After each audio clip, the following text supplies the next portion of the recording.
I received the first letter, and I was crying over it a lot. He said in this letter, "The scariest thing is to forget voices." I have common friends with Ivan, and they say why he's so stubborn. Perhaps it is one of those things when a tiny pin breaks, then the whole construct falls down. I mean, human construct.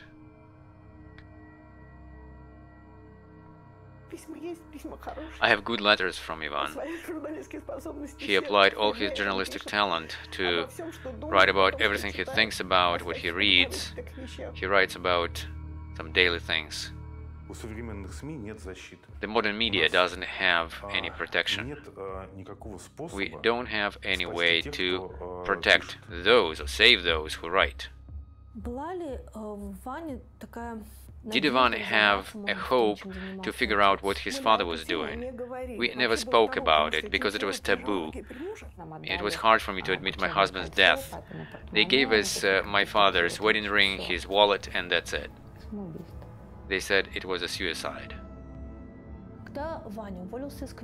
When Ivan left Kommersant newspaper and he joined Roscosmos, did you discuss this? He said, "Do you remember how father loved space and this space station? Maybe I will be half step closer to him and he'll see me from above."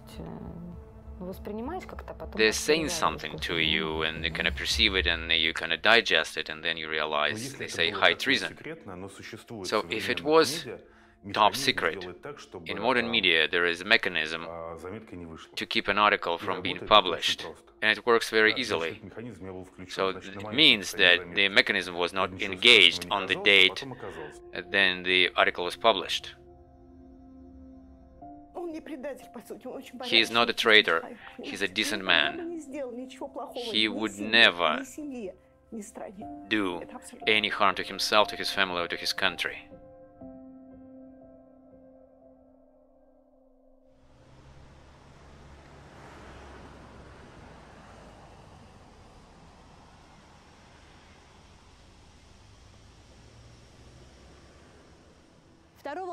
On March 2nd, 2007, under murky circumstances, retired colonel, military reporter of Kommersant newspaper Ivan Safronov Sr. died. He was a tall and strong man in his prime. Allegedly, he accidentally fell out of the staircase window of one of Moscow's 5-story buildings. In Kommersant newspaper, Ivan Safronov Sr. wrote about issues in the defense industry, state of affairs in the military forces of Russia, and military cooperation of Russia with foreign countries. Yet most of his reporting was about space technologies. Since his childhood, he loved space. The death of Ivan Safronov Sr. was not investigated, and according to some sources, his case has been closed. Soon after his death, his 17-year-old son Ivan joined Kommersant newspaper.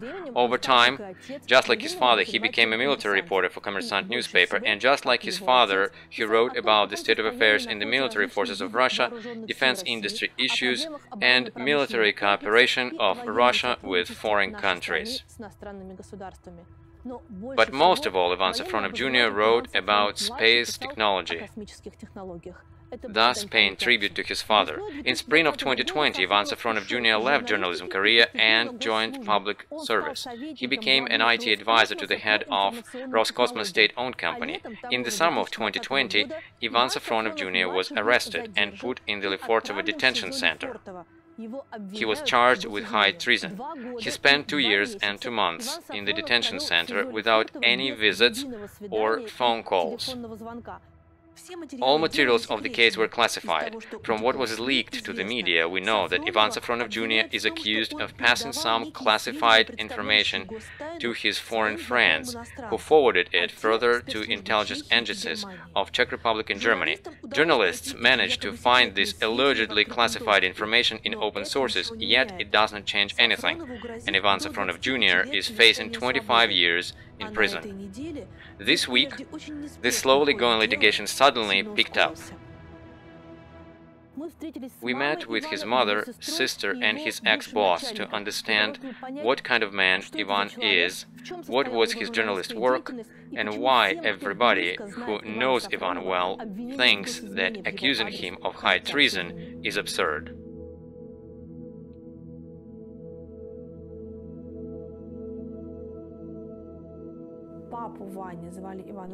Ivan's father's name was Ivan Ivanovich, his name was Ivan Ivanovich. It's a family tradition. Since what generation? It's the fifth generation of Ivans. Who was the originator of all these traditions? We were always together, we lived together. Ivan's parents, after I married him, and my parents, it was one big family. And after my daughter got married, her husband joined the family, and his family joined our family too. So, and all the traditions that we had, they kind of merged. Everybody helps everybody, become responsible for one another. For better, for worse, we're always together. When you married, whom you were marrying, a journalist or a military officer? I was marrying a cadet. He graduated from the technology university, but he was always interested in space and astronomy. He wanted to be a pilot, but he was quite a big man, and because of that, they could not admit him to the pilot school. But this desire to be in the sky, to see everything from the above, he always had that. I can describe you the first meeting with him. Veronika Kutsila, in 1997, she was shaping up the politics department. And we knew there will be a military group there. And now we see this big man who comes in with a briefcase. He marches to the desk, he opens his briefcase, takes out a Russian flag. A Russian flag? Yes, a Russian flag. He smiles at us. He closes the briefcase again, opens it again, and he pulls out an issue of Playboy magazine and puts it on the table. I realized we'll find a common language. He was a very knowledgeable man. He had a talent for humanity subjects. He wrote poetry, he read a lot. He was interested in many things, everything that was going on in the world. He served for a while in the army, and he retired as a lieutenant colonel. And he started doing what he loved the best. He started writing, he got to know people from Kommersant, and he was invited to work there, and this is how he became a journalist. He knew many people. That's why he was quite a knowledgeable man and quite informed. Besides, he knew the subject well. But I have to say there were a lot of military reporters, and it was quite high competition, and he worked in the team of Ilya Bulavin, a famous military reporter.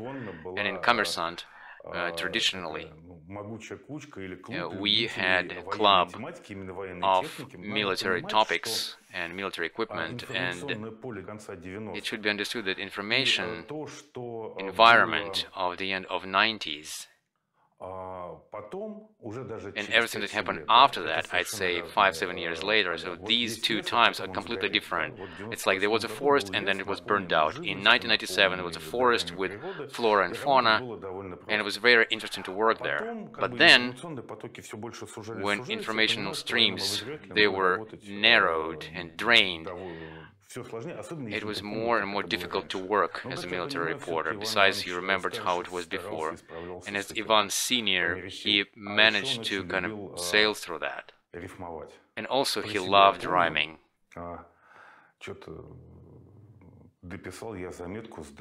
I remember how I finished an article.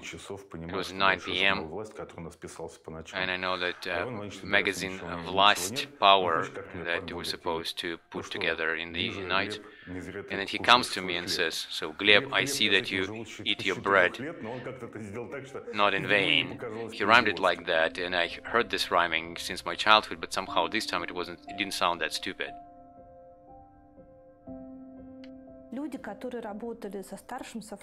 People who worked with Ivan Sr. in Kommersant, they say that under any circumstances, whatever was happening, he, no matter how pressing the time was, he always called home asking you, "How's it going at home?" Yes, that's right. Such husbands, like my husband was, you can't find anybody like that. He was a very much family man. He was very responsible. He was taking care of everything. And when he died, even when he died, my friends were saying, "How are you going to go on without him?" He was a rock to me. Ты веришь в то, что папа погиб случайно? Do you believe that your father died incidentally? No, I don't believe that. It's impossible. I had that kind of heavy sign when he was in Dubai, and when he called, I heard that in his voice that he's not feeling well. My husband and I, we were meeting him at the airport after his last trip, business trip, and he was kind of confused, kind of puzzled, and I could tell that he didn't feel well. And I asked him what's going on, and he said that his stomach is aching. He's a very tall and quite big, over 100 kilos, big man. So a big man comes to the hospital. Maybe they told him that he has stomach cancer. Yes, we thought about it, and we asked when they had autopsy, and we got the certificate from the doctor. No, it was an acute ulcer. I can't believe that he could commit suicide to keep us from taking care of him. He went to the doctor. There were no serious diseases or anything, the doctor told him. There were no reasons for that. I didn't even suspect anything. I spoke to him like 30 minutes before his death. He called me up and said, I'm just coming from the doctor. Could you go to the market and buy cottage cheese? I really want a cottage cheese. When I came back from the market, I saw him dead.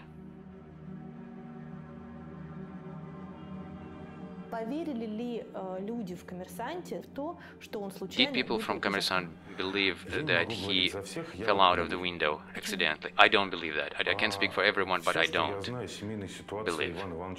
Everything that I know about his situation in the family and everything that I know about this man tells me that in this situation people don't fall out of the window, they don't jump out of the window. Let me tell you an abstract story. Say, a person like Ivan Ivanovich Sr. They say he's terminally sick. A man like that, who is a military officer, he'll do his best to sort things out, put them in order. He'll try to do it as painless as possible for his family. He'll come home. He'll take a shot of vodka, he'll smoke a cigarette, even if he didn't smoke before, and he'll shoot himself. He's not going to jump out of the window. He's not. A person who is going home and on the way is buying oranges, it just doesn't work this way, that things just twist like that instantly. I have no proof, but I don't believe in it. I don't believe. No suicide note, nothing, right? Why do they say that death of Ivan Safronov Sr. has to do with his work? I don't know. I read all his articles. And I'm a philologist, and oftentimes I was proofreading his articles, and I didn't see anything in the articles that would produce such reaction. Maybe because I don't know much about it. In his line of work, could he learn something that would threaten someone in 2007? In any journalist work, and if it's done properly, you know that somebody could be threatened by it.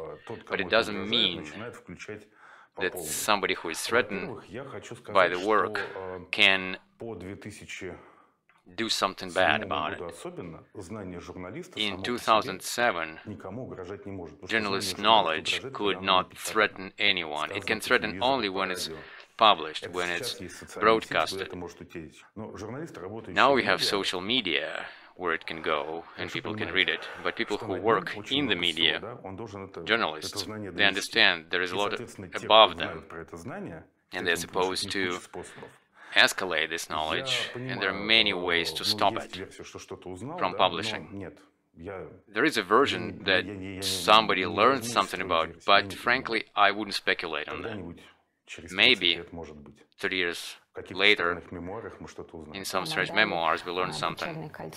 They gave us his wedding ring and his wallet, and that's it. And they said it's a suicide. He fell from the height. That was the conclusion. 5-story building. And if I remember right, the window was very narrow, that he wouldn't be able to kind of squeeze through this, and it was a staircase window between the floors.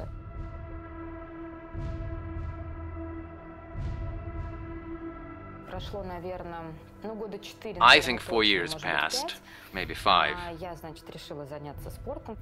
I decided to go to a gym, and somebody called me up, and it's a known number, and no hello, no nothing, and they said, "We are calling you from the investigation office." I remember the word by word.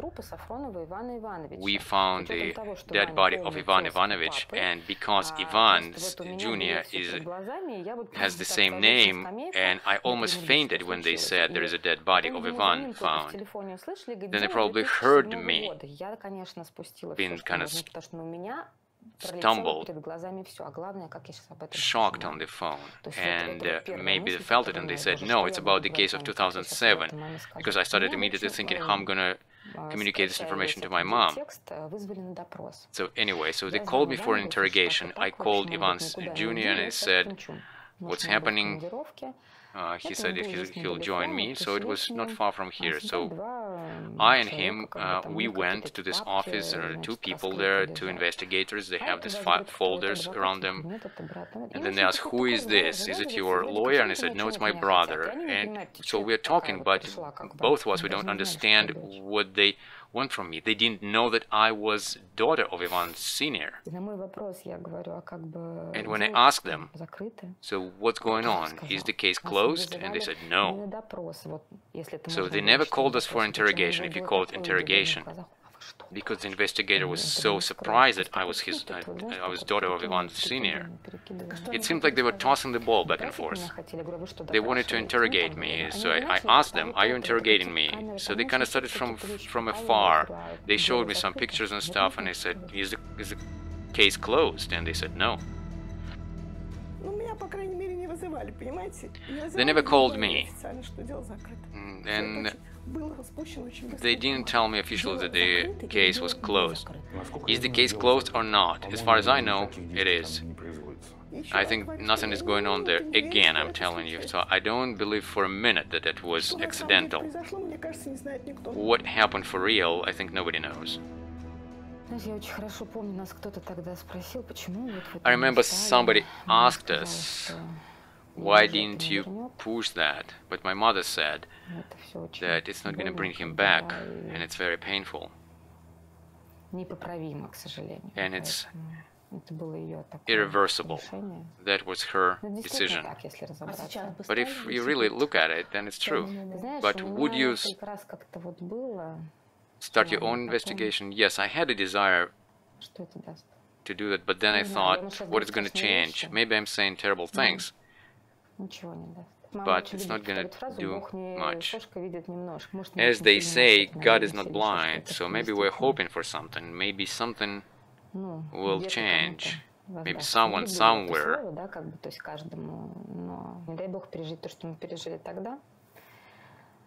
will get it. God forbid to experience the same what we experienced. And the thing is that Ivan is well and healthy. Do you connect these 2 stories, the arrest and the death of your father? I don't see the direct connection. Maybe for me, out of all the members of the family, my father is most alive, because I wasn't at the funerals, because I wasn't there. I was on my 8 months of pregnancy, and they were just lying to me, saying my father had a heart attack and he is in a hospital, because, you know, I'm father's daughter. You know, when people are asked whom do you love the best, and we never spoke about, I was father's daughter. It seemed to me that I couldn't breathe without my father. so I can. Even when I go to the cemetery and I look at his gravestone, and I don't really feel it. I kind of prohibit myself to think about it. On the one hand, my daughter was born 2 months later my father's death, and my mother says it's her cure. It's not like we forgot about it, but we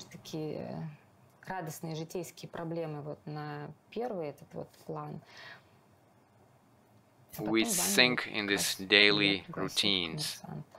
And then Ilya Bulavin invited Ivan Jr. to Kommersant, and he sat him at the same desk. Is it true that you didn't want your son to go to journalism? Yes, true. Why? Because of what happened to my husband, I had some mixed feelings. I was afraid. When he went to Kommersant and we were saying, so go and write about sports, subconsciously she had that fear. She didn't want him to go there. And I remember telling her, Mother, he's a grown-up, let him try. When Ivan Jr. came to work in Kommersant, you were his boss. Yes, he was just a child when he came. We put him on internship, and he was supposed to write little articles on financials. So it is published, and immediately it was pushed to Ivan Safronov Senior webpage. In the social media, people found it. And back then we came up with Ivan Safronov Jr. so that to differentiate between the two. And then he became Ivan Safronov without Jr. So it was the magic of name would make him popular. But 70% of that success was Ivan Safronov Jr. himself, because 6 months later I realized that I need a man who would write about space. We also needed a man who would be writing about military stuff, and I asked Ivan, let's try. So he came to us and he started working, and 6 months later we realized that this subject is covered, and in 2 years it turned out he's quite a serious player in this field and he can deal with this subject. For me it was always such a dark subject. I never knew what was going on and how it's possible to write about it, these rockets and space and stuff. But then he was growing like this. He wrote one article, then another. And then the articles were signed Ivan Safronov Jr. And then sometime later he was just Ivan Safronov. And I was thinking that father would be very proud of him. He saw how his father worked, and because his father took him to business trips a couple of times, and it was very interesting for him. And I thought, why would I impede him doing what he would like to do? He won the competition of young journalists, being in 11th grade. Then he started working as a courier, and then he started writing. He knew how to do it. For him, his father figure, was it important? Yes, I think. But as I remember, we tried not to say to him, like, you have to continue his father's thing and you have to spread the knowledge. For him it was important, yes. On March 2nd, we always commemorated Ivan Ivanovich Sr. For Ivan Jr., was he puzzled by the death of his father? Was it possible that he wanted to investigate this death, but on his own? I don't know.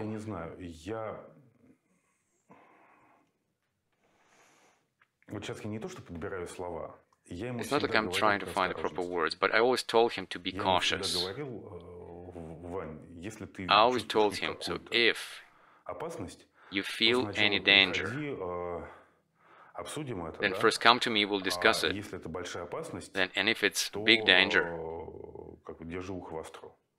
then be alert. And he was alert. I think he knew about it, because of course he spoke to his father's colleagues. They were friends of the family who felt awkward that this happened, but Vanya never spoke about it. We spoke with him about it, but I don't think that he would be trying to investigate it. Are you sure that if there was a dicey situation, he would come to you and tell you about it? Yes, he used to come and we spoke about it. There was a case when he felt that he was followed. He called me up from the road and I said to him, so I'll call up our security service, and the security service picked him up at the subway. And for some time they were covering him up. It was the winter of 2017, but frankly he was living just a normal life of a young man, accompanied with joy and fun, and of course he was not extra cautious. Of course not. Did he and his father have a chance to talk about the profession? I don't think they talked about Ivan taking over after his father. I don't think so.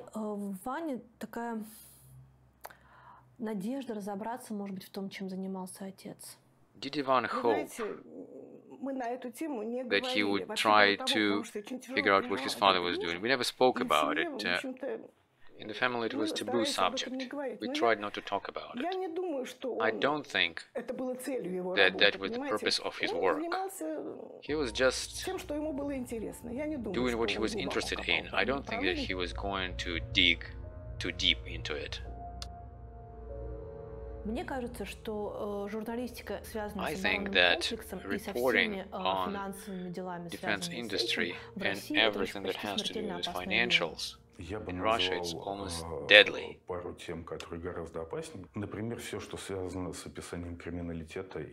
Well, frankly, there are some more dangerous topics. Everything that has to do with criminals and security services, with special operations of security services. Everything that has to do with investigations of big financial schemes. But military journalism, I think, back then, it was more like people-to-people talk. When you talk to people, you're talking not only about what they are interested, but also what you're interested to. And when you're in this dialogue,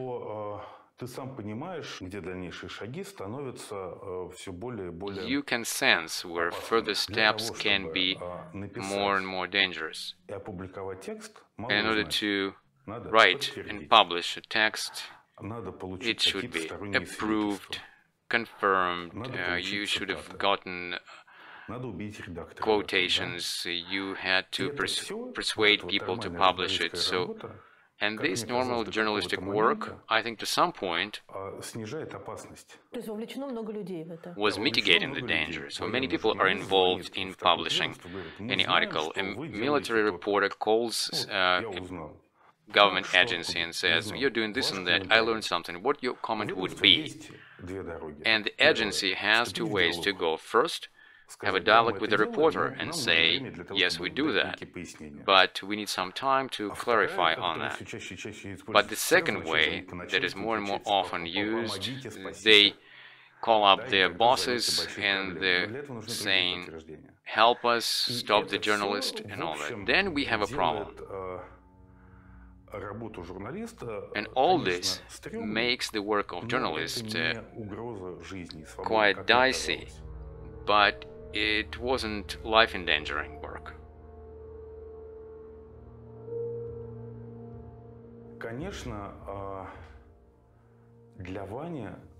Of course, for Ivan it was very important not to just learn something, but it was important for him to publish this information. He was an old-fashioned man. He loved writing on the paper.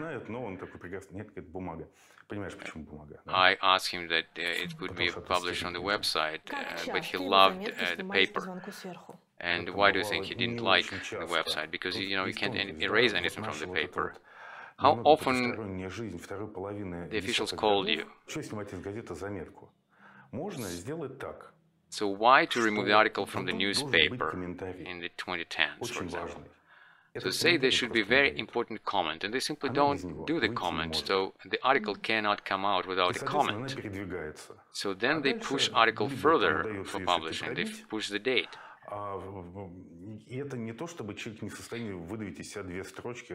And it's not like somebody cannot comment on that, say a couple of lines saying that we never dealt with this and something like that. But what's important is to persuade the commentator that these two lines will be published at some point. Sometimes we have to remove the articles from the website because censorship agency Roskomnadzor would have claims when Ivan Senior died and before the Junior came. I had a colleague who received a letter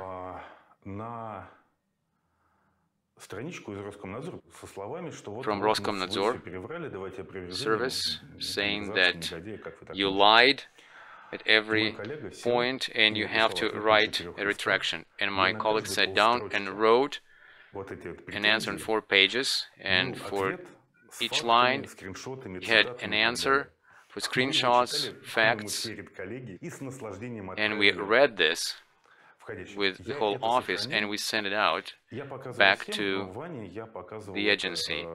I kept it and I showed it to Ivan several times and I said, so you have to write like this, you have to have these grounds. So if you can make screenshots, so copy, make a library of them. And when I read what is happening in court hearings, and Ivan said there, so give me internet access and I will show you where I got all this information for my article.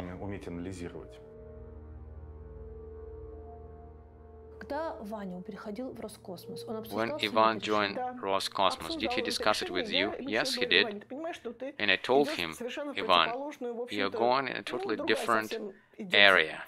It's going to be a totally different period of your life. He said, yes, I understand. And he said, Mother, do you remember how my father loved space and how much he loved the space station? And I will be probably one step closer to him and he might see me from the above and will be happy for me. He wanted to work there and he had great plans about it. He said that I can do something good, I can be useful. Did he talk to you before he joined Roscosmos? 2 years before. Oh my. Well, 2 years before, in 2018, he came to me and he told me that they invited him to work an advisor in Roscosmos. I said to him that I can't even argue in terms of the salary, so his salary in Roscosmos would be 8-fold more than in Kommersant. And it was pretty good in Kommersant.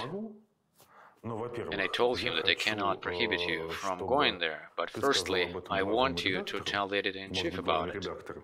Maybe the editor-in-chief will be able to make you a counter-offer. And secondly, think about it. You can go from figure skating to hockey, but it's hard to return from hockey to figure skating. You will lose your flexibility. He decided to think about it.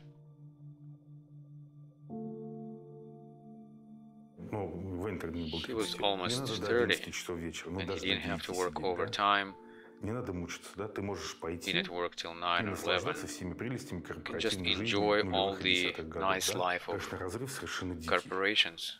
The salary gap was huge between what journalists make and what they make in public PR.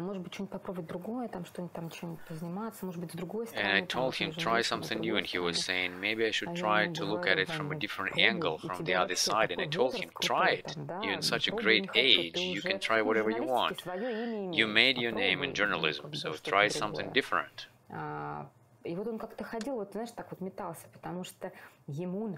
And he wasn't sure if he wants to do that, because he likes writing. And then he decided to stay with Kommersant. He had some journalist interests.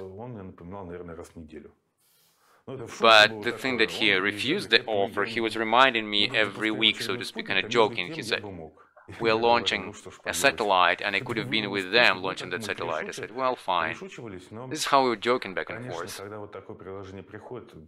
But of course, when people offer you something like that, you always think about it. I think that he could reset and do something new. Russian journalism is quite young. Back then he was 26, 27 years old. It was quite hard. I don't know what would have happened if he went to Roscosmos. In 2019, you, Safronov, and other employees of Kommersant left the newspaper. Why? It was an article on the front page. The article was about Valentina Matvienko, chairwoman of the Federation Council. She allegedly changes her job and she will be working in a different agency that will replace the pension fund and social security fund. In her council job, she will be replaced by Narishkin. It was just a regular article. How many names were under the article? It was Ivanov, Safronov, Karchenkova, Sapashkov, Manuilova. Two people were economists who got a comment that the merger of the funds is not possible and it's not planned. Do you know that they merged actually? Vanya was writing on Narishkin, Manuilova and Ivanov were from politics department, and Karchenkova was the one who was collecting the comments. After the article was published, what happened? Nothing. Nothing happened next day. Next day we wrote a retraction, and there was something in Telegram channels, and nothing happened the day after. And then a week later, I took this micro vacation and I flew to the Altai Mountains, and I just learned that something horrible is happening in Moscow, and there is a scandal in Moscow, and it's a hidden scandal because everybody's now hurt. So how it ended? Shareholders, they suggested that Ivan and Maxim should leave amicably. I said, since I signed off the issue and I was editing it, so it's my responsibility. If they want to fire them, they should fire me too. Alla Barakhova also said she will not work. And then we decided to discuss who else is going to leave, but we were not trying to push anyone because people have life, they have families, they have responsibilities, they should work, and the newspaper shouldn't be suffering from that. I communicated it to the management. Then Ivan took the floor and he said that people should think about it and shouldn't be making rushed decisions. They need to think about themselves, and people thought about it and they said no. So the whole politics department left. Yes. And then another correspondent left, Anna Pushkarevskaya, who worked in St. Petersburg. And then after that, Safronov went to Vedomosti newspaper. He went there, and the management in that newspaper also changed, so he left, and he seemed to think that he has to change the line of work. He wrote a couple of articles in Vedomosti. He had an interview with Yuri Borisov. It was a big one. He was a vice prime minister who was responsible for defense industry. And for me, it's a puzzle. So if they were following Ivan, thinking that he knows something and he's involved in something, but if he is interviewing somebody who is responsible for all the military equipment production, and then in Vedomosti newspaper was sold, And Andrei Shmarov, new editor-in-chief, was there, and Ivan didn't want to work with him. And then the whole office, editor's office, left. People wanted to keep the newspaper as it was. That's why they didn't want to stay with the new editor-in-chief. But Ivan already left, it wasn't his fight.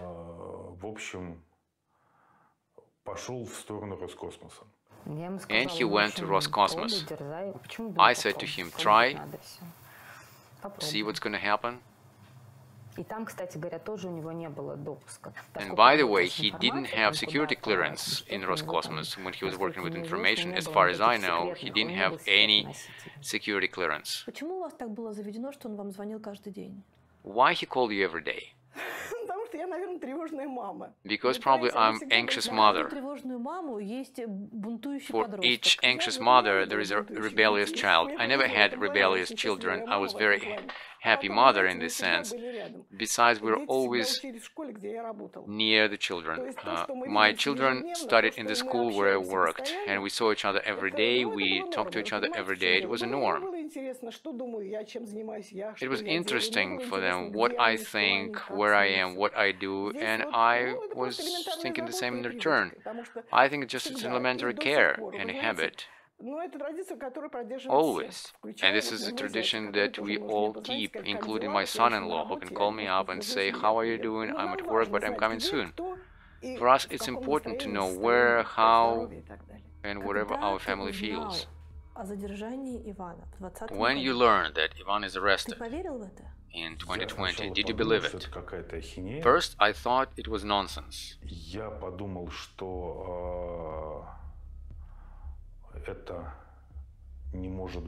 I thought it couldn't be a solid case.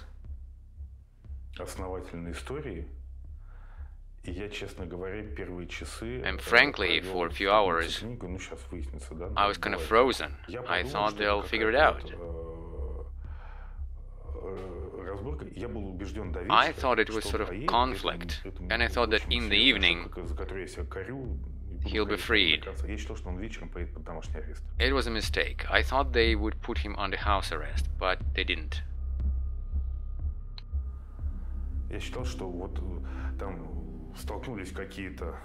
I thought that some big wigs clashed, and as part of it, he could be put under house arrest, and then they will be figuring it out. And then it turned out they indicted him, and this is what it was.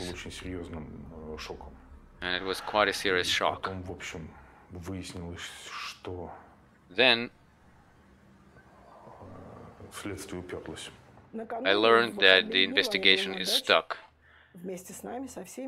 He was with us in our summer house over weekend, and then he left and he called me up from Moscow and he asked, how are you doing? It's so hot in Moscow and I have to wear a suit, and I said to him, well, you need to look good, that's why don't worry about it. So that's okay, we'll call each other in the evening, so don't stay in the sun too long. That's it. I woke up in the morning, Irina was still asleep and children too, and then somebody knocked at the door. We thought it was food delivery. And Irina went to open the gate and she came back surrounded with a lot of men, and they showed a search warrant, and they said that my son was arrested. I have to tell you that I wasn't even scared. I thought it's some sort of mistake, and I said, it's just impossible. What kind of prank is that? Yes, I opened the gate. It was very noisy. We have this gate, when you knock at it, it makes a lot of noise. And I was thinking that they're so impatient, why they're knocking so much. And when I opened the gates, and I was shocked, I was thinking like maybe I didn't pay some fine, what is going on? So and they right away told you that it's high treason. Yeah, they showed me this piece of paper and they were saying something to me. And you cannot take it in and then you couldn't believe it. At what point you believe that everything that's happening to you is real? Probably after I saw the eyes of my grandchildren, and when they put me in the car and drove me away in order to search the apartment.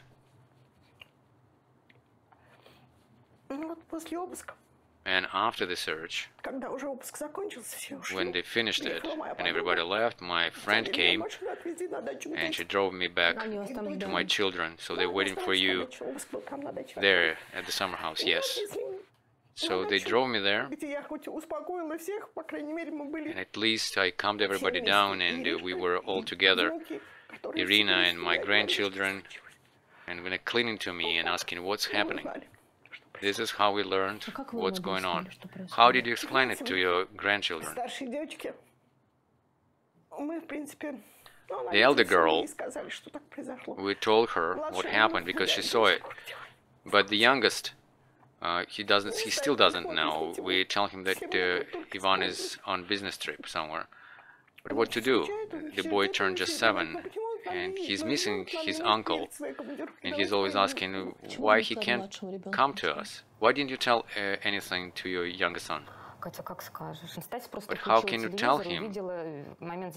My daughter just saw it on TV when Ivan was arrested. She's 14, and it's a bit different. And I think that he actually knows more than we can think of. Because of course they see photographs and the smartphone. And I tell my son that yes, your uncle is on business trip, and then the fear remained for quite a while. My son would startle when somebody rang the doorbell. I don't know how to tell my son about what happened. Maybe I'm right, maybe I'm wrong. I don't know, time will tell. I'm looking at him, and you know,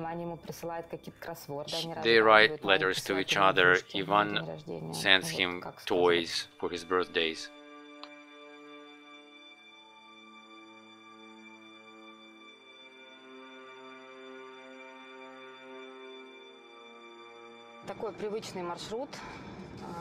That's my regular route. It's pretty close to our house. I'm driving to Lefortovo detention center. I'm going to bring some food to him. Before, we could only bring a limited package of groceries. It should be sealed and packed properly. Though you could bring everything from the market, vegetables and fruits, but we couldn't bring anything that was baked or... But right now we can bring already cooked products. And as you probably understand, they don't have any microwaves or stoves. They have to be resourceful, maybe using cattle to heat up the meals. I think when he's free, he'll tell us a lot of stories about it. If I understand it correctly, Ivan Safronov Jr., he was a man of quite moderate views. He supported Crimea annexation. He wasn't a person who goes to protests and rallies and who rocks the boat, so to speak. Am I right? No, you're wrong. He wasn't an activist. But he went to rallies, he went to protests, and was he on the front line ready to fight policemen? No, he wasn't a oppositioner or a pro-authority guy. He was going with the flow towards... There is a party that's called technocrats. They kind of say, we work, we do our business, the rest is not that important.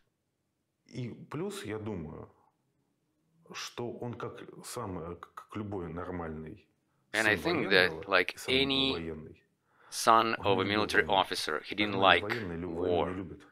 Normal military officers, they don't like war. They know it's blood, disorder, and chaos. This is what war brings. But in terms of what party he would vote for, I'd never ask him. You raised your children in a very patriotic spirit, so to speak. Safronov Sr. was quite a patriot. Yes, Russian officer, that is applicable to him. And Ivan grew in the family that motherland wasn't just a word. Our grandparents lived through World War II. For him, motherland and country are important words. If I remember it correctly, Ivan actually supported Crimea annexation. Yes, he's a patriot of his country. That's why all these accusations are even more absurd. My boy is not a traitor, he's a decent man. He would never do any bad to himself, to the family, or to the country. What about Crimea? You know, I could say that I don't remember, but it wouldn't be true. He was not against that. That's a topic for a different conversation. But in his perception, it might sound strange what I'm going to say. For him, it's like Alsace and Lorraine for the French and the Germans. Both nations thought it's their land. But I think that he didn't go further than that in his thinking. He didn't have this military reporter excitement, like you're driving on a tank and you're filming everything around. Not like that at all. He knew a lot.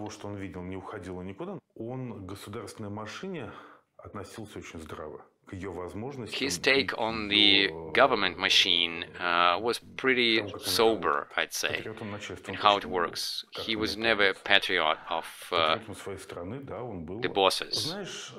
He was a patriot of the country. Perhaps we don't have a proper political language that can describe what's going on, because the old language is gone and the new one is not born yet. And in the old language, there is no any definition for a political position of Ivan. Because what they mean by patriot, liberal, statist, anti-statist, all these words are really empty, and they call liberals all those whom they don't like. They use liberal to name people of certain ethnicity if they can call the ethnicity. I don't know. Anticipating the question you might ask, what he would say on the 24th of February, I don't know. In his line of work, could he know something that would kind of predict the 24th of February? He was quite closely observing what's happening in the rearmament of the army. Looking at the plans, it's quite easy to tell what they're going to do. But what they've done, what really works, it is not quite clear. I can say that he surely knew that we're going to have Syria campaign, but he was quite quick to write about how much Syria costs. And he was quite closely following the rearmament program of 2012-2022, and he knew that they not going to let us buy new military equipment, and he wrote a lot about Mistral aircraft carriers. Let's look at the situation like this. If Ivan is free and 24th of February happened, and he becomes an expert, how much he could tell about the state of the Russian army and how dangerous this information could be. It could be quite dangerous, because this is how it works, how the new law works. It's either you're copying press releases, official press releases, or you have to interpret them in a certain way, or you couldn't do anything, and you can be accused of distributing fake information. How well he knew what's going on in the army to be able to speak about it? He knew it quite well, and I can tell you that right now we are lacking such expertise. He knew quite well how they are equipping the army and how confidently they do that. and how well the army is equipped. And actually, he could write about what the other side has in terms of military equipment.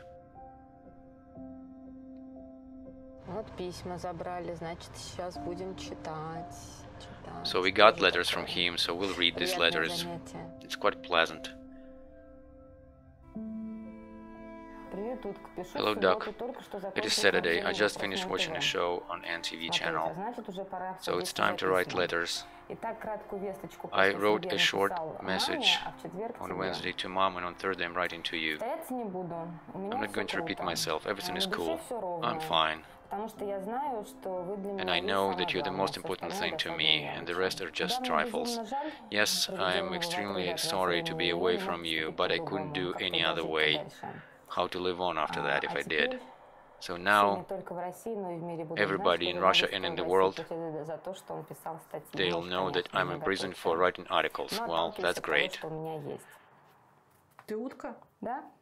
So he calls you a duck? Yeah, he calls me a duck. It's funny.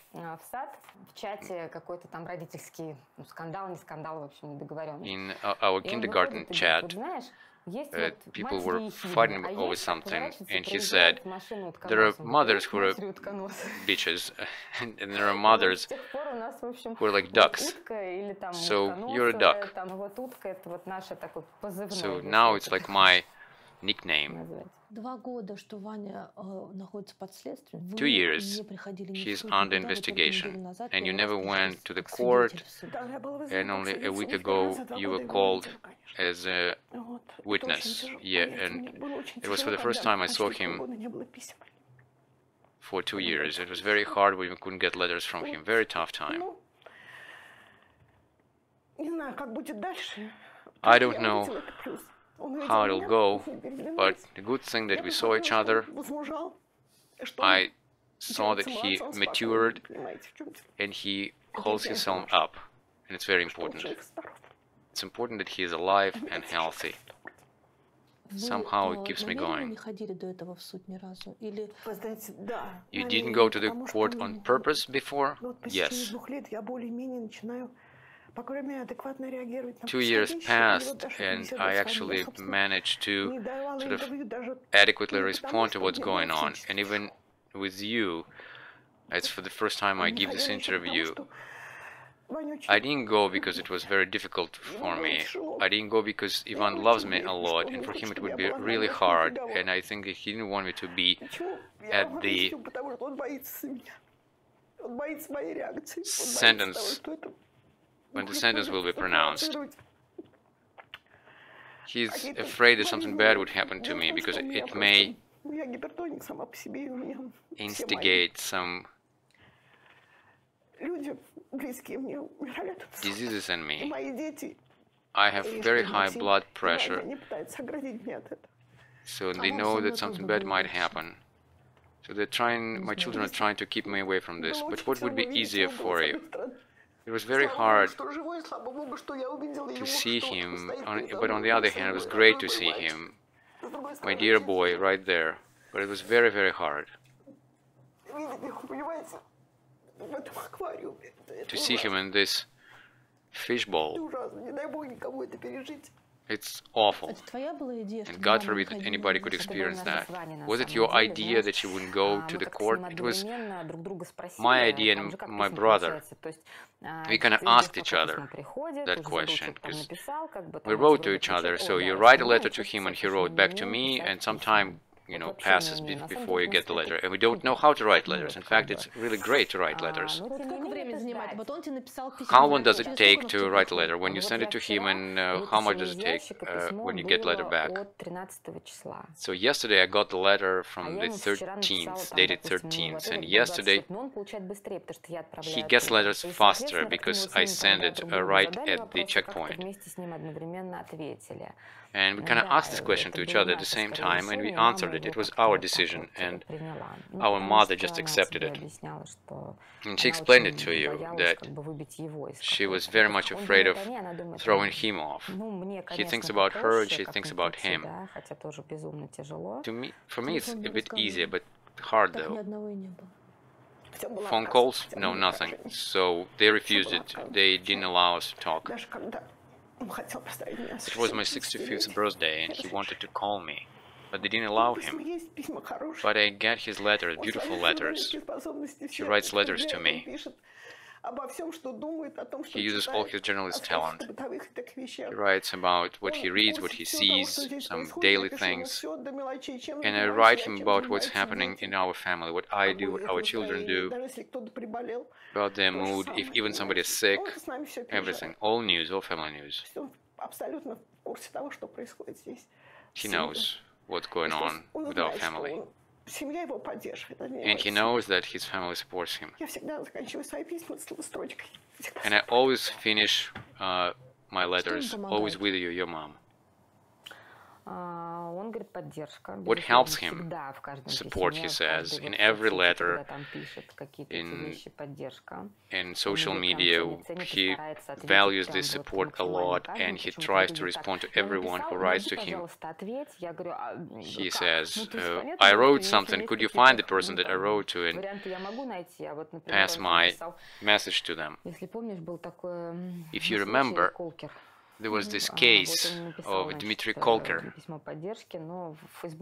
He wrote a letter of support to him, so I found him on Facebook. So I was unable to pass it on to him because the Facebook page didn't work. So you're like a letter hub, right? Yeah. So now it's more sort of structured. Usually it takes me a day to sort everything out. So they didn't officially accuse him yet, so I can still bring some stuff to him while he's just in a detention center. So he's living in a small cell, 8 square meters for 2 cellmates. So no special clothing for them. They strictly regulate how many t-shirts he can have, underwear, sweatpants. They have a fan in their cell because I think it's just impossible to be in the room where they cannot open a window and get fresh air. And when I get his letters and smell them, I can tell there is somebody who is a heavy smoker in the cell. Wednesday is a special day. So you go there, you buy stuff the day before, and then you bring all these groceries to him. For example, lawyers call us and say there will be court hearings soon and you will be able to see him and wave at him. So when it was in Moscow City Court, I would go in the door, when they'd open the door, and I would wave at him and he would wave back at me. Then I would leave. And of course, then our schedule changes, so we're trying to figure out to adjust to court hearing time so that some of us could go there and support him. People told me that this tough time wouldn't be repeated, but it's different with me. When my husband died, Ivan, my son, had quite a tough time. He had to take care of his grandmother, my husband's mother, who had dementia, and then Irina and her husband and their children, and Ivan was just 17, and he was my rock. I think it tells you something about the person. I think he could be very useful for our country. And how he got in this situation is absolutely inexplicable. They treat him with such cruelty. No phone calls, no visits, nothing. Nothing haptic. Yet it's very important to him. He is very haptic in life. He would be just sitting still. He would be hugging you, me. Smells. It's very important to him. To touch. Very important. First I asked the lawyers, how is he doing without the phone? Because it's kind of all our life in it right now. They said it took him a month to get used to it. In one of his first letters, and I was crying so much after that, he said that for him the scariest thing is to forget voices. And if you think about it, it's really true. You can write something like, I'm good, things are fine, but what about the voice? And now in the detention center, they lifted COVID restrictions and they allowed visits and people go to visit the inmates, but we don't. Why? Do they say why? Hey, listen. When you come to the detention center, there is a list of what you can do and cannot do, and this question why simply doesn't exist there, because the answer is because. Thank you for the food. Yesterday I had salad with meatloaf. It's great. Porridge in the morning, thank you. I also need sugar, instant coffee, candies to share with my inmates. Now I know that you can pass here shaving cream and shaving foam. And also I need razor blades. They get dull very quickly. The rest I have. On Monday I'll go to the court, see my lawyers. I didn't get letters from you this week, but I hope that on Monday I will get some. We'll see when I'm back after meeting with the lawyers, and I'll see what I will be able to send to you. In Lefortovo detention center, everything is the same. I don't have another inmate with me yet. When it's going to be hot, it's going to be pretty tough in here.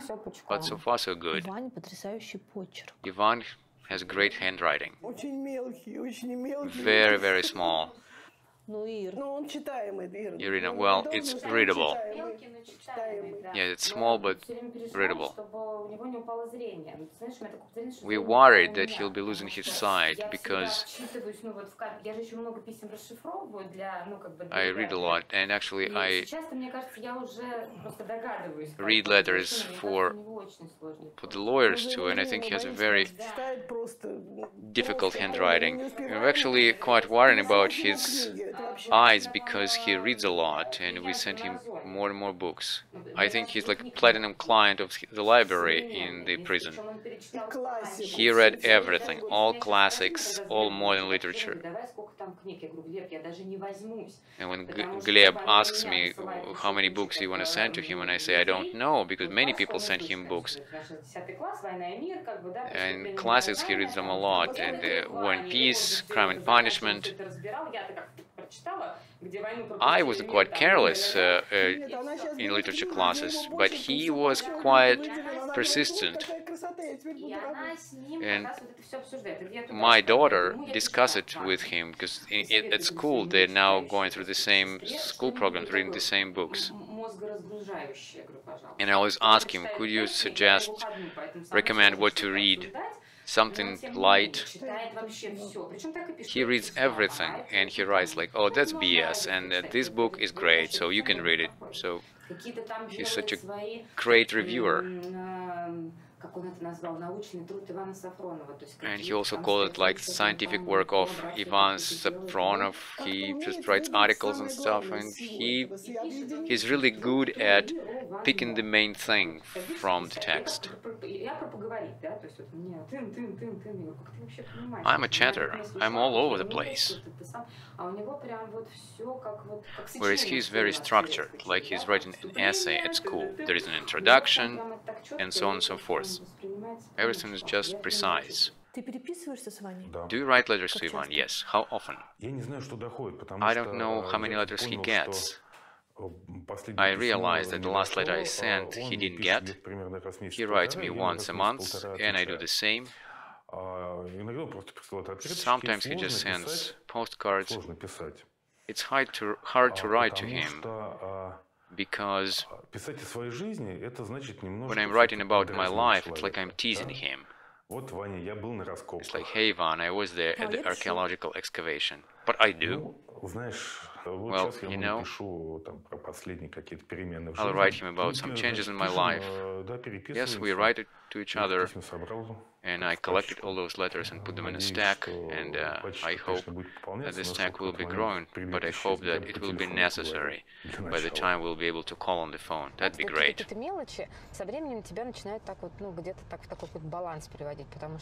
These little things kind of balance you, because you can't stay in this stress forever. And these little things, they help me to put the puzzle together. So you bring food for him, you bring other stuff for him, and it's great. When I buy grocery for him, so they will allow this, they will allow that, and Ivan will be able to eat this delicious stuff. So it calms you down. You get used to things. You get used to this situation. Everybody does. You don't put up with this, you get used to it. Of course, I am fascinated with his stubbornness. 2 years, do you understand? 700 days.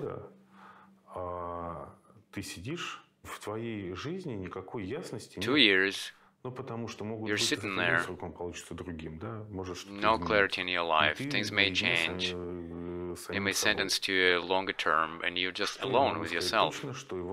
What can I say for sure? As I assume, he read as many books as he read before the arrest. So you're sitting in the cell. Sometimes they put new inmates in his cell, sometimes he sees investigators, sometimes he has this social life when they take him to the court. And he's on his own with himself, and he keeps thinking, and he analyzes life. It's really interesting to read his little articles, because before, to make him write a little article, it was a disaster.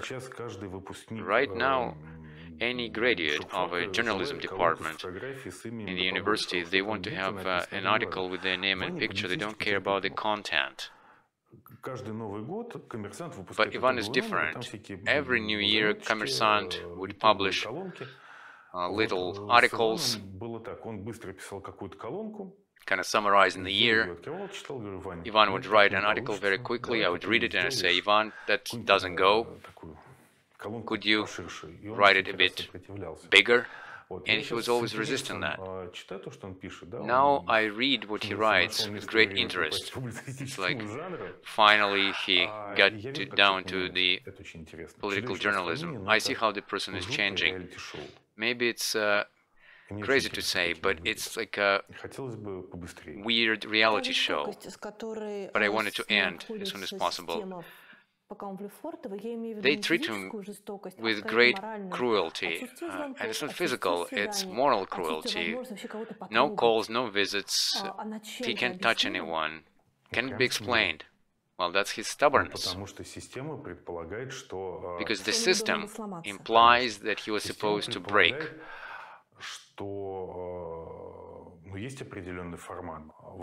The system has a format, and everything should fit in the format. It's like, give us the evidence and then we'll see. So he doesn't give them evidence. Why, they say. And he doesn't give the evidence because it may hurt someone. So they begin to explain it to him, and then they have this clash. So this cruelty, they're trying to pressure him, they're trying to hit his painful point, because they know he's family man. And they don't let him see his family. He used to call his mom twice a day. Once a day for sure. It's not like nobody does that. But you actually do it when you're older, and when your parents are quite old, when they need your help, and you understand that, and you call them up to see if they're doing okay, that nobody's hurt. But now it's not like everybody's very old, but he calls his mom every day. He loved his nephews. Family was very important to him. On the one hand, I want some certainty, but on the other hand, I don't want to hear this, that it may take some more time. And why I don't believe what's happening, because I look at the statistics. For example, Alexei Vorobyov, the scientist who was sentenced to 20 years, he has a child. Do you think it's spy mania? Well, this article, High Treason, when you go to court, when you see new people there and people talk to people, so what articles you are investigated on, they say 275. Did you read this article? Anything can be put under this article. That's why it's so scary. Everybody knows everybody in the detention center, because you know it's a long-term story, unless people are moved to other detention centers. New people come, old people help them. It is a penal code article for academics. In Novosibirsk, they tormented and killed a man named Kolker. There are people all over the country who are in prison.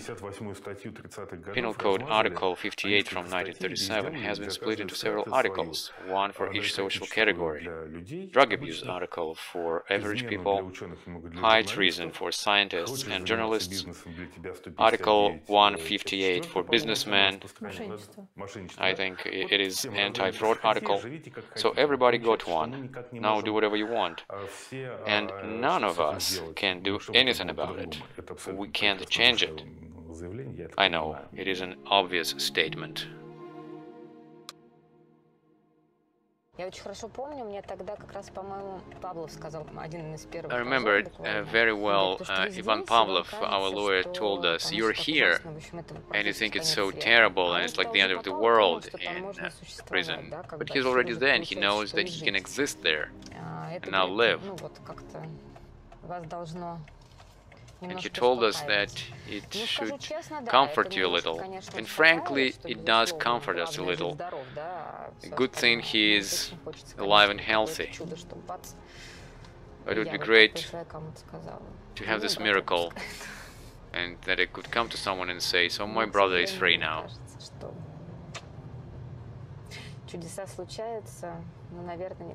Miracles do happen, but probably not like this. Does the picture around you changes? So you never had the detention centers and letters in your life. Everything changed. Even how I perceive things around me. Before, I never paid attention to the news that I saw on the website that somebody was arrested. It didn't have anything to do with me, and I wasn't interested in this. And now, when I look at it, and when I see that somebody was arrested, and I'm asking myself why it's happening, are they really guilty? Or maybe it's just the same mistake they made as they made with my son. Yeah, things changed.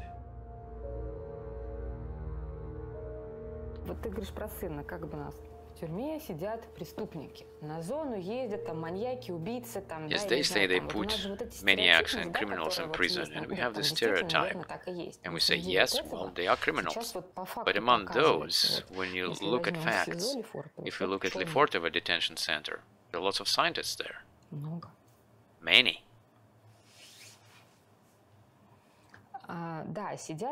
Yes, of course, they keep people in prison under other articles. This people, so-called People's Article 282, drug abuse. Ivan is one journalist who is there. And when he talks to other inmates, he says, "I spoke to this one, and it turns out that it's not. They arrested him unjustly." So this blogger Pizh called us from the detention center, and he wrote to us that he is now in the prison camp. How do you explain the reason for this case? Maybe you have some assumptions. Maybe this was the reason why they arrested him. In one of his letters he wrote to me, "Mother, I am and will be and was a decent man. I never framed anyone. I never told on anyone. So I think something is in it. I don't know. You think that the detention and everything, the whole case, has to do with his journalism? Yes, I think so. And I think, among other things, they did it on purpose, so that this industry, I mean journalism, in the current situation, under the current circumstances, would not revive itself. Because, you know, Ivan lived not in the void. He had lots of colleagues and he would talk to students. I always invited him to a lecture in the Kommersant Academy.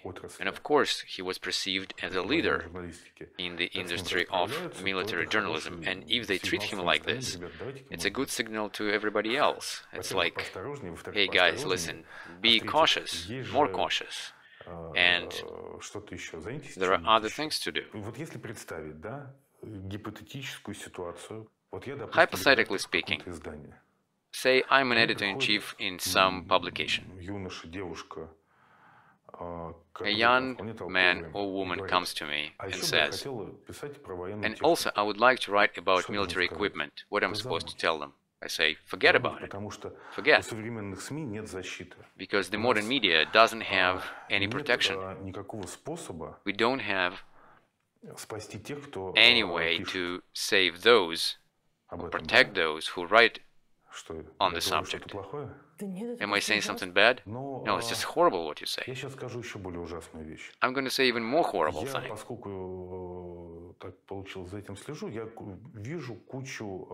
I'm watching what's going on, and I see a lot of courses how to become a writer. It would be great to have a course on how to become a reader.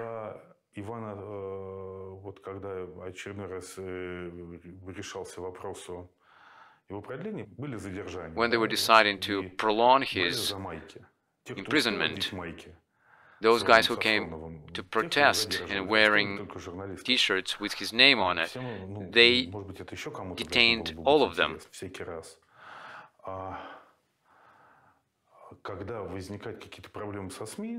When there are problems with the media, people kind of say, well, deal with this on your own. But the media works for consumers, for someone, you know, so they're supposed to protect the media, or at least try to protect the media. So this is my crisis of faith, and it got to a certain point. Journalists are absolutely defenseless before any pressure. Editors cannot protect them as they used to do before. Safronov is arrested for high treason, but again, it's a story about the text, where it's written. Yes, right, but maybe one day we'll learn what they wrote in the indictment. This is a story about defenselessness. When we talk about the case, I understand that you can't speak about what they took away after the search because you signed certain papers, but you for yourself,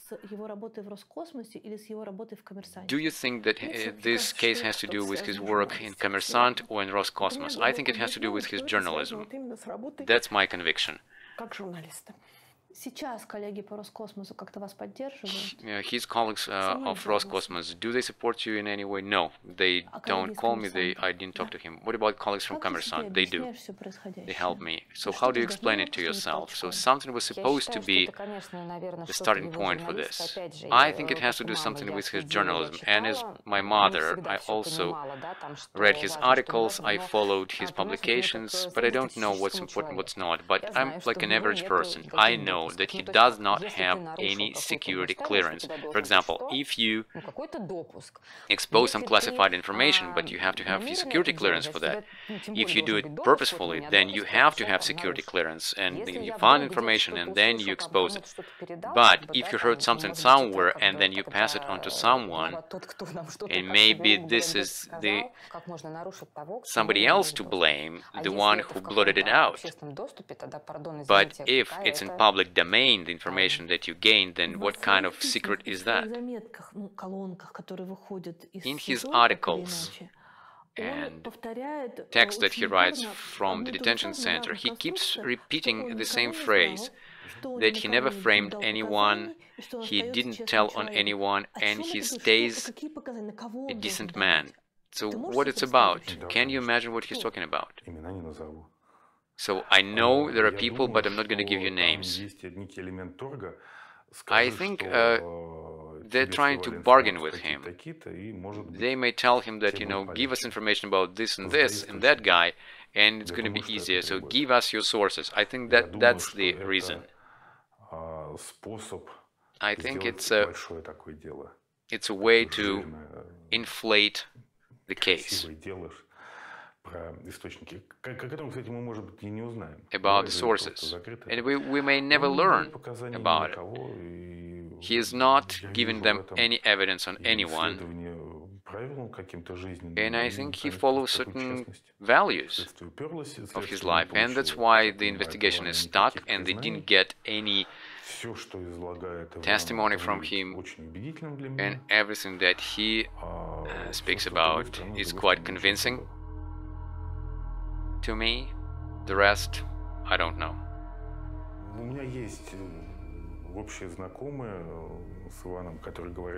I have common friends with Ivan, and they say why he's so stubborn.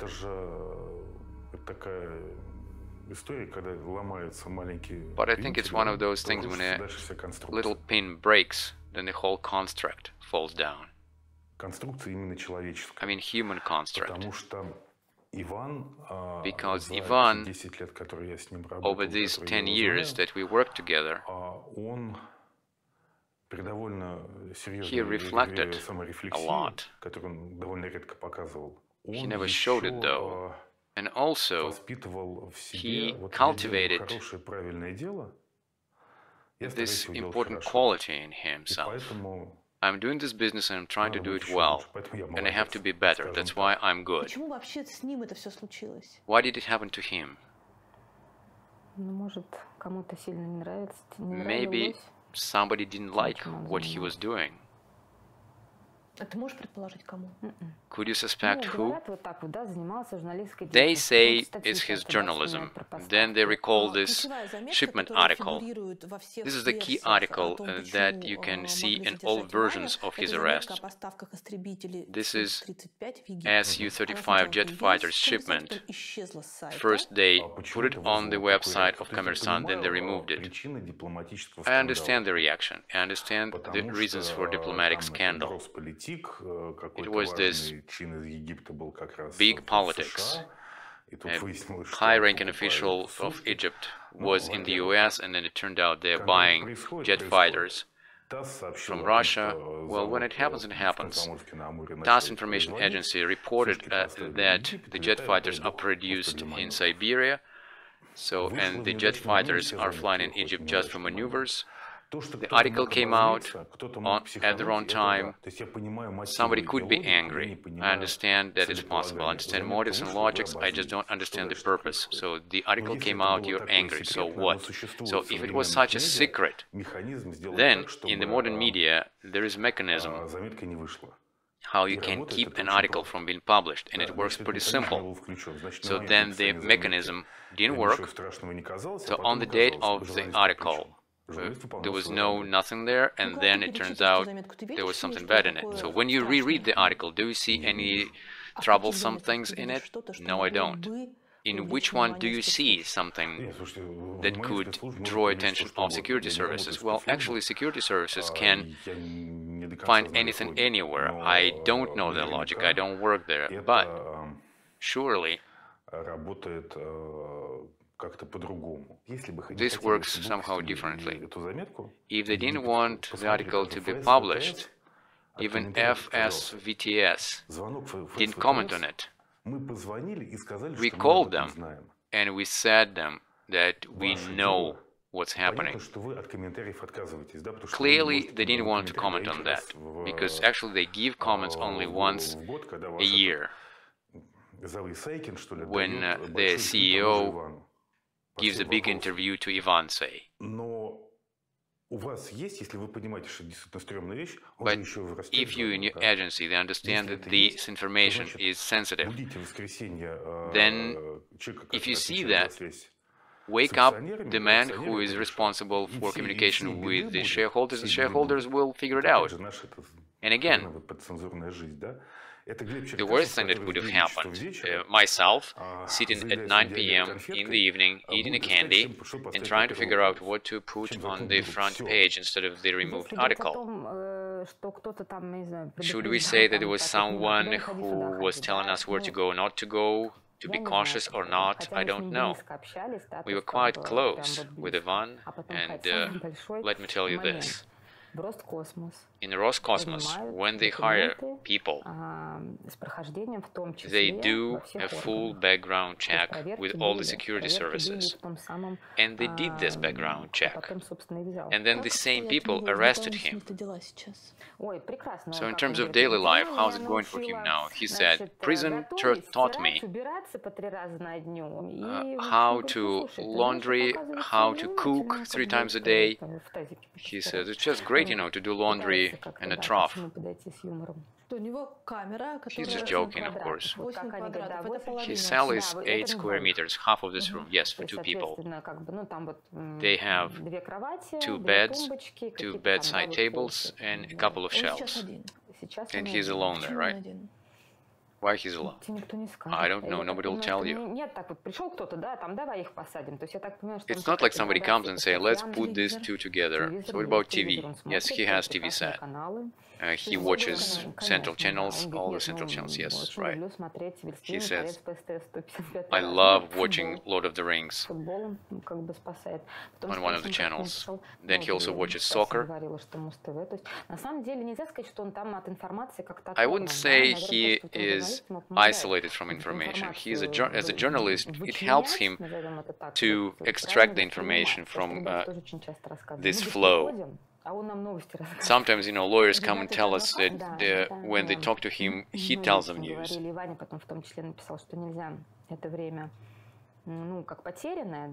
Ivan wrote to me that you shouldn't consider this as a lost time. You need to kind of twist it in such a way so that you would spend this time usefully. So we kind of used to this fact that we can't call him, we can't talk to him. First of all, you're trying not to kind of fall into this hole. It's very easy to feel self-pity and feel insulted, hurt. And of course, I do miss him a lot.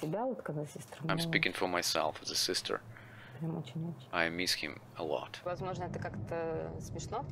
Possibly it may sound kind of funny, but it's so nice. I write to him, so I'll be near you.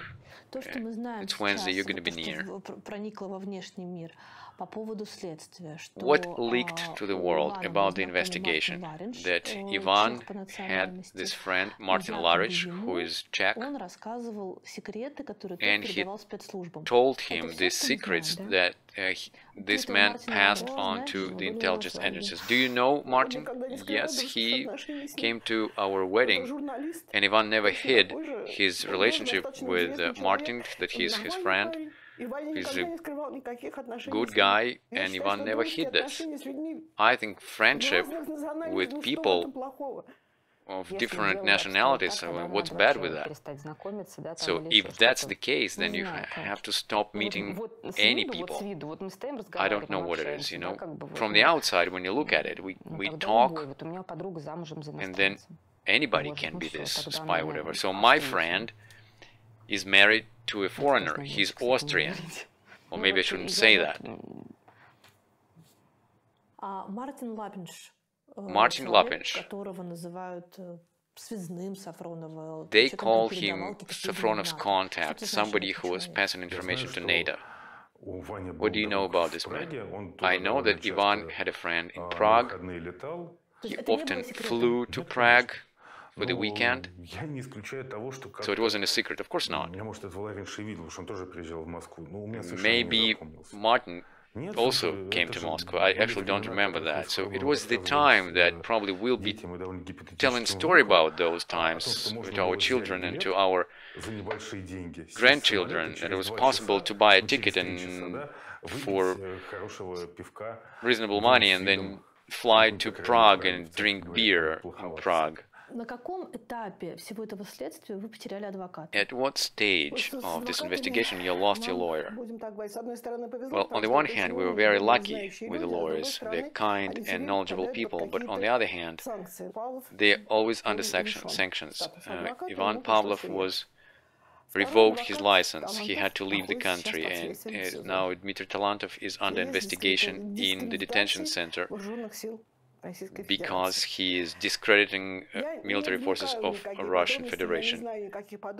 I don't know any details, but according to what I read, they penalize people for something like that. But for some reason he was arrested right away.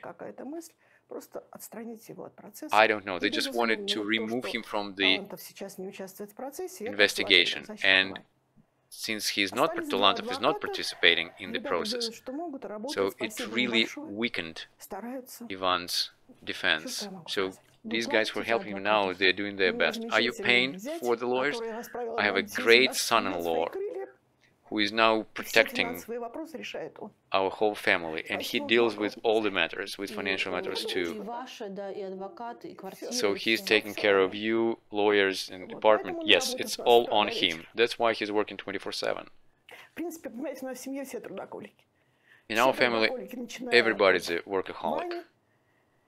Ivan was workaholic, and Irina, and myself, and my deceased husband, and my son-in-law. We're used to making money ourselves. You're working as a teacher. Yes, I am. When your son was arrested under such a heavy accusations in any group and any community of work, what happened there? So everybody that I worked with, they came to me right away and said, how can we help you? And when the investigation was going, I had more than 100 grantors who were teachers of the school. Ivan graduated from this, finished that school, and that's why they know him, and these colleagues, they all support me. Does work help you? Yes. I teach children, so I have no right to pass my emotions on to children. So that's why at work I do only work. I deal with children, I help children, and I teach them what I know myself. So when you talk to my mom and asked what happened in the school when she went there, yes, back then on the 1st of September, when the schooling year started, and she came back from the school and she was crying, and she said that everybody came to her and said that they're with us. Are you planning to turn to Putin or to Bortnikov, the head of FSB? No, frankly, I didn't make this decision yet. I think that the case is publicly known, and I think people on the top, they know about the case. I might turn to them, but I don't think it's going to play any role. Then what do you expect? I'm an old-fashioned person. I believe and hope that they will figure it out. And I believe in justice. I deeply believe that many people understand that he is not guilty, and it's not only friends. Did this case hit you hard? How did it change you?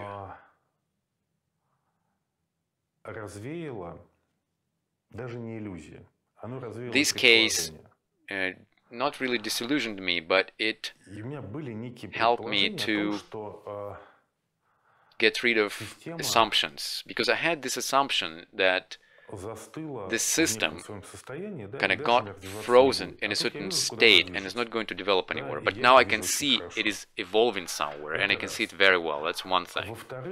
Secondly, I understand I have a lot of stimuli to live. For example, to meet Ivan Ivanovich Jr. at the prison gate.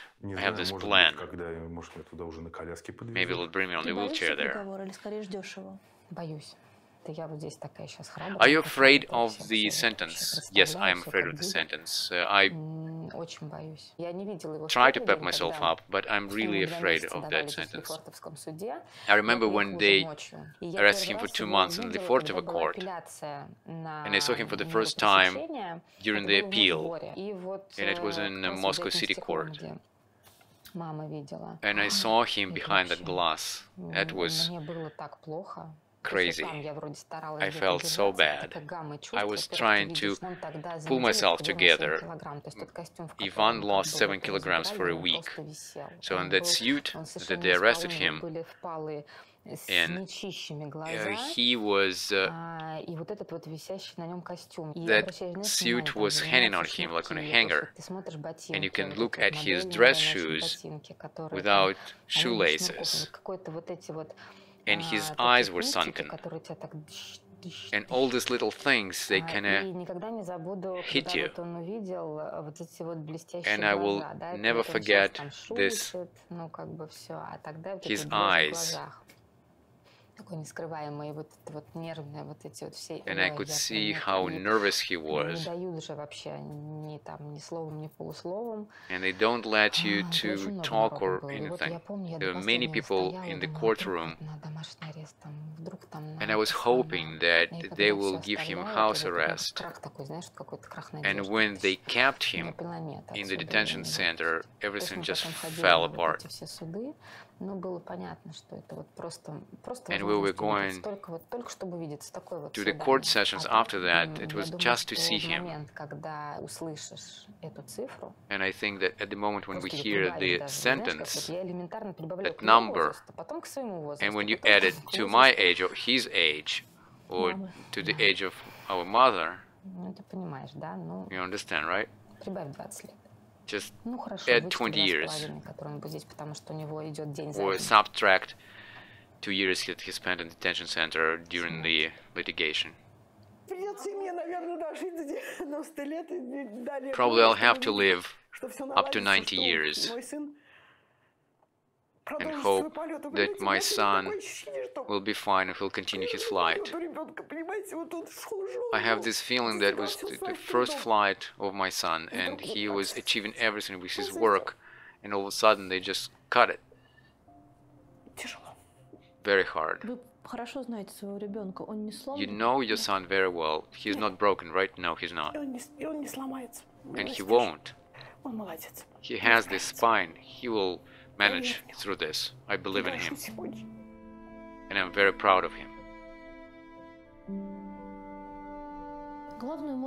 What is the key emotion that you experience now? Is it hatred?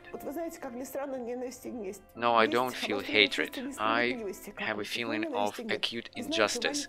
I don't feel hatred, and Ivan doesn't feel hatred either. He always thinks that this is a mistake that is happening to him, with trouble. It has to do with certain people, but not the country.